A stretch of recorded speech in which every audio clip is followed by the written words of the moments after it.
Another week of college football is upon us, and it's kind of a big week. We got some interesting games, and we've got a lot to cover. But for right now, we just got one game to cover. We got a top 25 to release. I apologize for no video yesterday. Caught off guard. Had a change in schedule. Worked a day yesterday that I wasn't originally planning to, and unfortunately, it just didn't work out. But um, we're back. We got another one today, and I'm pretty excited for this one. Of course, again, top 25 drops a day. A lot of changes to the top 25. A lot of adjustments that needed to be made after a few weeks. Uh, we've got some news coming out of Louisville that I'm excited, or not excited to share, but and I, I already said that wrong, and I know that's not the way I should have said that.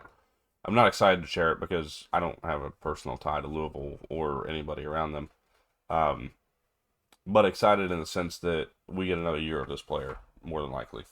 And then we got a preview, Indiana and Illinois. So excited for that. Hopefully y'all stick around and tune in. If you're new around here, please subscribe. It's all free. All it does is help me out. Helps these videos get viewed a lot more. And helps you come back to these videos, so you can tell me where I was wrong and or communicate more with me down in the comment section below. That's the best place to have those conversations if you want to. You can also follow me on social medias, all those things. But with that said, let's go ahead and talk about what we have on tap for today. And we'll start with Louisville and Stanquan Clark, linebacker, All-American caliber linebacker, really. Um, Likely done for the season. He has underwent a leg surgery that is likely going to take him out again for the rest of the year. It's unfortunate for the Louisville team this year, but it's pretty fortunate because they could get him back next year. And I mean, he's a very big part of this defense and a very big leader for this defense. I think it's awesome to have him back for another year, but it's unfortunate under these circumstances. Again, trying to make sure that I explain exactly why I said what I said, but it's an interesting development. We'll see how the linebacker room continues to go throughout the year. Louisville's defense has not been particularly fantastic early on in the season, but they've certainly had their moments. So we'll see what they are able to do. We'll see what happens throughout the rest of the year, but it was some news that came out of there again uh, over the course of the last couple of days. Moving on, let's go ahead and see what we're going to take the most time on, and that is the top 25 for this week. And there it is on your screen. Go ahead, comment away. Ohio State remains number one for me. There's nothing they did wrong last week. Ohio, I think, is that good of a team, and I certainly would consider ranking them should they continue to win the way and do what they're doing. But I'm not mad about a 37-9 win or a struggle early in that game where they go on to win pretty big. Ohio State stays at 1. Penn State stays at 2. They're doing what they need to do. There's not any need for them to drop or rise. LSU at 3, same thing. Did what they needed to do. They had a win last week over Florida at home. I'm no need to punish them even for just scoring 20 points. Like they controlled that game, forced multiple interceptions, 5 of them in fact on DJ Lagway. That's a solid win. Georgia at 4. Would have moved them up. I really considered it, but at the same time, everybody ahead of them taking care of business. It's hard for me to feel like Georgia needs to move up because there was a lot of stuff that I did not love from this Georgia team over the weekend. The defense specifically has a lot of work to do. I'm going to leave them at 4. Miami comes up to number 5. I really like what they did. That's all. This is all kind of a correlation of Texas dropping or continuing to drop. We'll kind of explain some of that. But Oregon at 6. Oklahoma moves all the way up to 7. I'm really buying into this Oklahoma team, and I'm excited. They get a good test this weekend against Auburn. That's going to be a fun game. Texas A&M moves up to 8 with a close win, but a win nonetheless over Notre Dame. And I know you see Notre Dame down there. We'll get to it. Texas at 9. I'm just not impressed with the offense. I think that Arch Manning has really struggled, and if we've kind of gone over the quarterback situation on Sunday, as a matter of fact, we went through the quarterback situation. There's nothing better behind Arch Manning, at least not on paper. There's a lot of concern for this Texas team and what their offense is going to be, and until we see something that shows otherwise, that they've dropped to 9. I think nine's fair. I don't think there's anything crazy about that. I think nine's fair. Um, but that's where we land for them. Number 10, we got Illinois. Really like what they're doing. I think they're a very strong team, a very disciplined team. They're doing what they need to do. They have a test this weekend. As a matter of fact, the game we're previewing today, Illinois and Indiana, uh, they sit in my top 10. Texas Tech at 11. The offense is going great. The defense is playing well. We haven't really seen them be tested yet. That'll happen this weekend. They go to Salt Lake City. Iowa State at 12. Keep winning. They're 4-0. Everybody ahead of them keeps losing. Nowhere for them to go but up.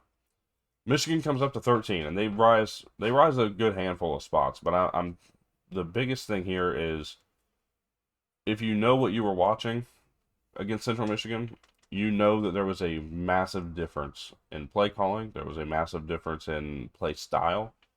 And there was just an overall massive difference in aggressiveness that we did not see against Oklahoma. That being said, they're gonna rise because they played really well, and they're gonna continue to rise if they continue to play well. If they go out and beat Nebraska by 20 plus, and I'm not predicting that, by the way. I'm just saying if that happens, are we saying that Michigan isn't much improved from what we saw against Oklahoma? Hard to say. Tennessee goes from unranked to 14th after a loss. How does that happen? Well, first off, they were likely an oversight by me to begin with. I was not bought in to Joey Aguilar. I was not bought into this Tennessee offense. I was not bought into their defense, especially without the missing two of their best corners. I just didn't buy in. And what I saw on Saturday was a team that was willing to fight, that was willing to step in there and stand in there and go blow for blow with a team like Georgia. Sure, I wasn't overly impressed with Georgia's defense, but I was super impressed with Joey Aguilar and his ability to lead this offense. And you know, we can take so much from that Syracuse game. We can take so much from that ETSU game. I think we can take a lot from that Georgia game. That Joey Aguilar is a good quarterback, and this offense is going to be really good this year. I think we can kind of stand on that now. They move up to number 14 because, again, of an oversight likely by me. I did not have them ranked. I thought they were not going to be that good. I stand corrected. But they jumped to 14. That's probably where they should have been to begin with. TCU at 15. I'm really liking TCU. I continue to see a lot more from them. They get SMU this week. That's going to be a little bit of a storytelling game on how we should feel about this team. Georgia Tech at 16. I just buy into the teams ahead of them a little more right now. That's why I didn't bring them into the top 15. That's not to say they can't be, though. They are a solid team. Indiana at 17, really like what Indiana's doing. We'll talk more about them.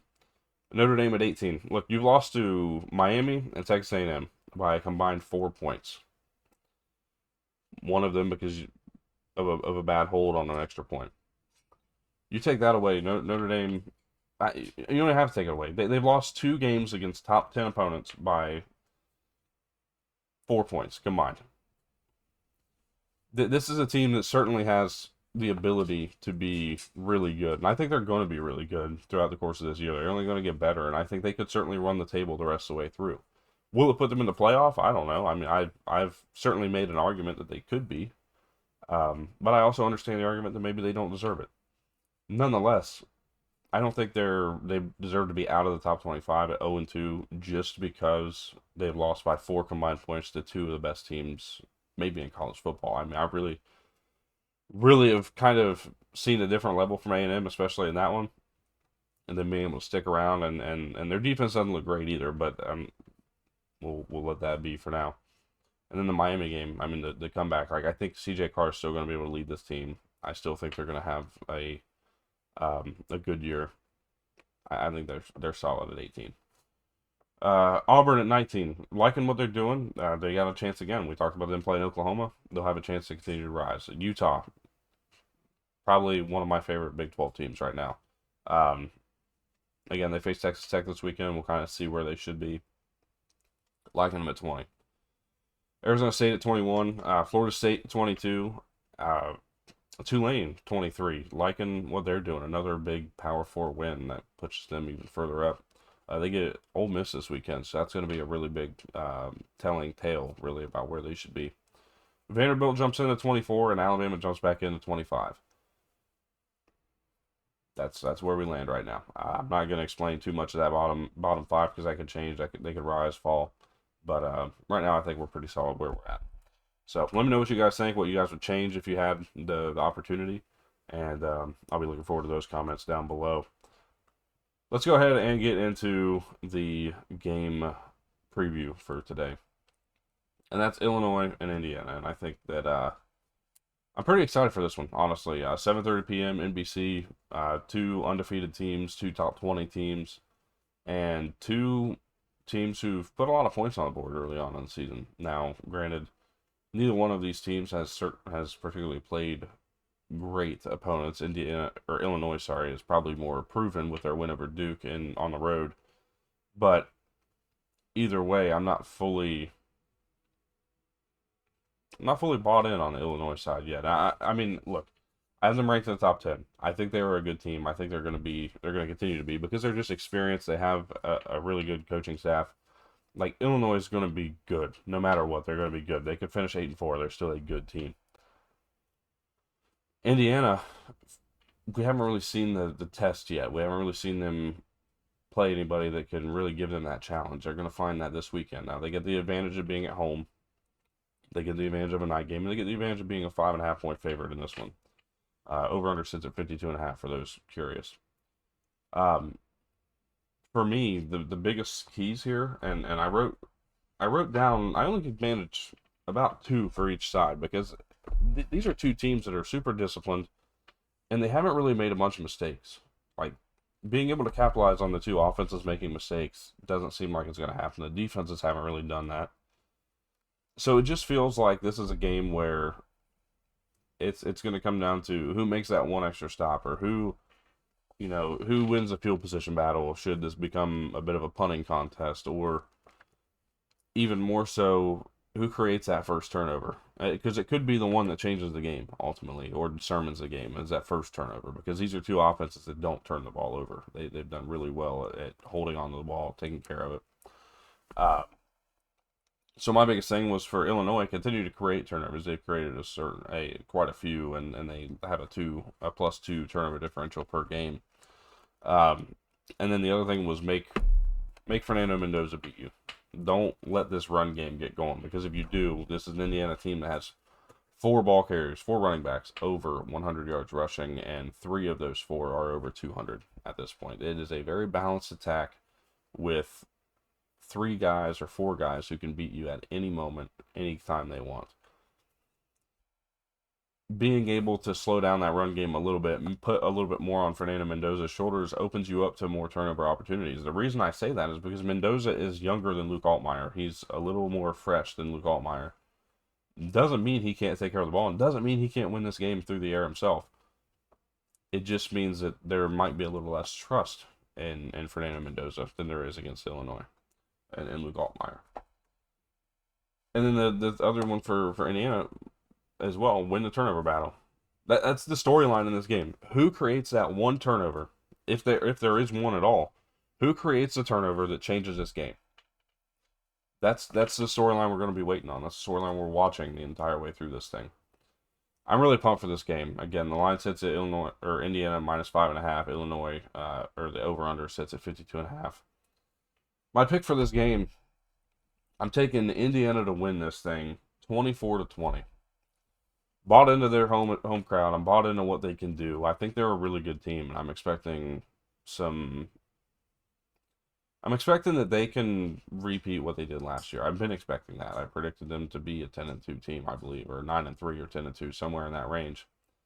And I think that they're just trying to back up what they did last year. And the best way to kick that off is by getting a big win in the Big Ten opener against Illinois. So that's where I stand. Let me know what you guys are taking, who you're picking in this game. We'll be back tomorrow. I'm not sure exactly who we're previewing, but I think it's going to be Oklahoma and Auburn. We'll also kind of talk about some other random topics that I've seen over the course of the week, as we typically do on Thursday. We'll also preview some Thursday games, assuming we have any. And forgive me because I haven't. We have one. I thought we had one because I'm almost certain. Yeah, it's Rice and Charlotte. So we'll be back tomorrow previewing that.